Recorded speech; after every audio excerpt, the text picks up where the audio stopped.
If there's one thing that's worse than a relationship that's over for good, it's a relationship that keeps hanging on by a string. And you know it isn't working and you're not happy, but you just can't cut the cord. Every time you think it's over, he comes right back. And you take him in because it's him and you care about him. No matter what, you will always have feelings for him. And a little tiny part of you always hopes that this time will be different. This time you'll get along, and this time he'll finally stay. Hi, I'm Amy Waterman. I am a love expert here at yourbrilliance.com. And if you are in the mood for some smart science-based love advice, you are in the right place. In this video, I will be sharing the #1 question you need to ask him if you are stuck in an on-off relationship.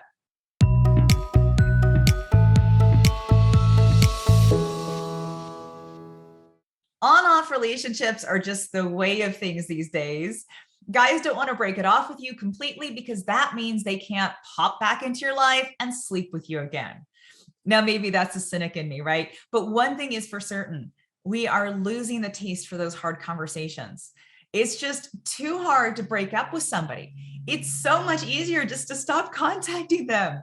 Because if you are never really in a relationship in the first place, you can't complain, right? Because you never clarified your expectations.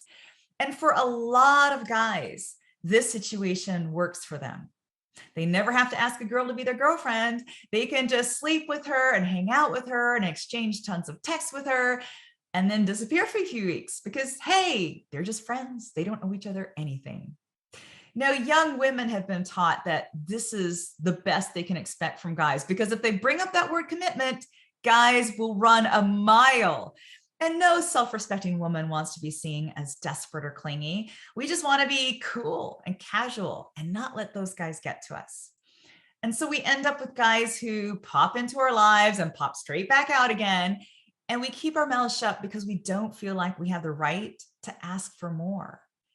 And even breakups are no longer what they used to be. One survey found that about half of us have had an ex come back begging for a second chance.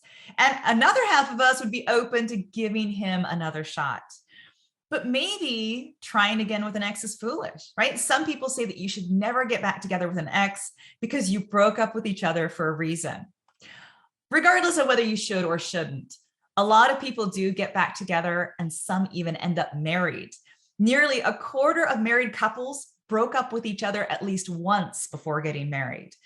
So maybe we should accept that breaking up and getting back together is just the way of things. I mean, look at the data, right? Nearly 2/3 of us have gone through an on-off relationship and 1/3 of us are in one right now. But on-off relationships may not be the happiest of relationships.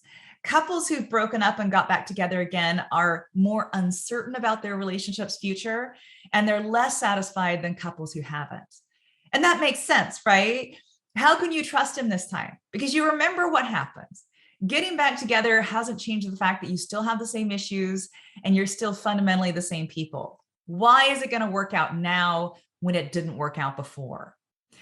If you can't answer those questions, then you might be headed for the same ending as before. There are many reasons, though, that those on-off relationships are so hard to resist. The first is the appeal of somebody that you know well and care about. It takes so much work to get to know somebody new and find out if you're compatible.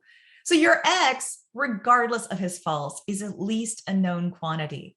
And you'll always have feelings for him, or at the very least, you'll remember how much you once cared about him. The second reason that on-off relationships are so hard to resist has to do with something called ambiguous loss. When somebody pops in and out of your life, it's never really over. You can have a big blow up and break up, but if history is any indication, he's going to show up again and you'll probably let him in. And so you never really feel a sense of closure. Even when it's over, it's not really over.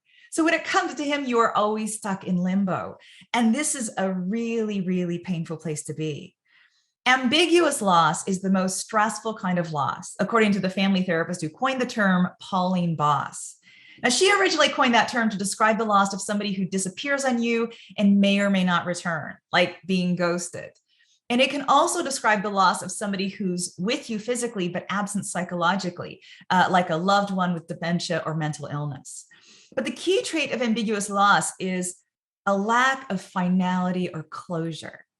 You can't grieve because the loss is so open-ended. Your loved one might come back, you just don't know. And so imagine how you feel then when your loved one finally returns and seems to want to be with you again.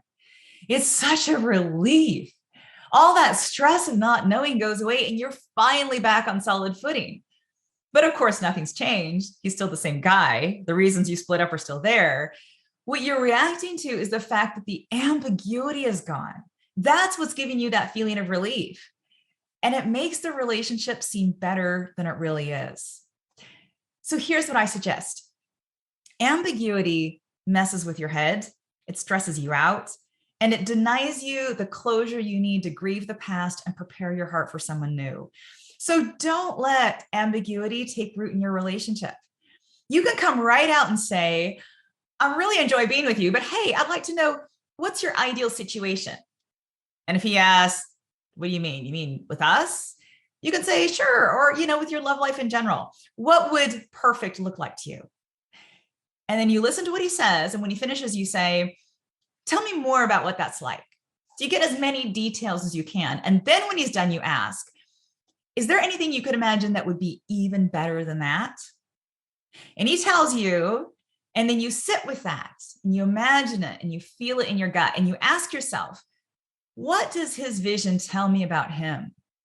Is there any way I can have what I need in a relationship if all of his dreams come true? Because here's the thing. He deserves to have his ideal relationship or his ideal love situation. And so do you. You both deserve to get what you want. But to get it, you might have to go your separate ways. Saying goodbye is so much harder than ignoring his texts. It means real closure. It means facing your grief. But a relationship that was never going anywhere anyway is just keeping you stuck in limbo. And the energy you lose to an ambiguous relationship drags you down and it closes you off to new love. Because men can tell when you have reserved part of your heart for somebody who may or may not come back. So say goodbye and mean it, or commit to each other fully and mean it. But don't stay in that ambiguous middle for your sake when you're just not sure what you are to each other. It takes a lot of bravery to have that kind of conversation. And it takes so much bravery to find out the truth, even when you think it's not what you want to hear. But that is the sort of thing that real relationships are built on: communication, courage, and commitment. And you deserve a relationship that has all three. If you would like more information on how to cultivate an attraction that lasts, I would love to give you a free gift. It's an in-depth report on the 3 A's of effortless attraction. I'll teach you all about the hedonistic theory of attraction and how your pleasure holds the key to the love you've been dreaming of. I'll put the link to that below, and I will see you next time.